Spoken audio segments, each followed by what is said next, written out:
Alive since the early 80s, Dead or Alive rocked onto the dance charts, not only because of their flashy image, but because of their contagious beats. What I really need to do is find myself a brand new lover, somebody who reminds me who doesn't know it's forever. What I really need to do is find a brand new lover. Pete Burns, the lead singer, has been dressing up since he was 15.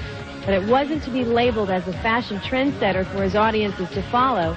It was an act of desperation. Dead or Alive's gimmick to be noticed. Everything I ever achieved in my career in the earliest days in England and Europe was through shocking appearance. And it was never that really premeditated. You could wear a bin liner on your head and shock people.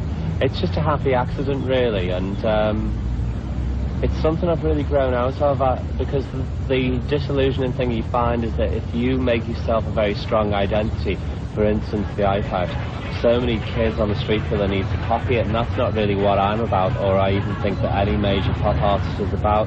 They want to encourage people to find their own identity. So I've kind of stepped out of that a little bit. I don't think it's important what anyone wears. You can't judge a book by the cover. Dead or Alive is pure unadulterated entertainment. This band isn't one for heavy social statements.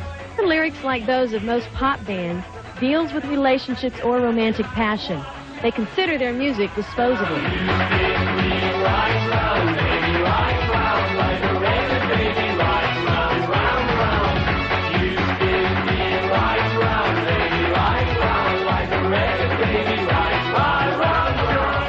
Pop music's the backing track for everyday existence. It's not a cure for cancer. It's not going to change anything ultimately.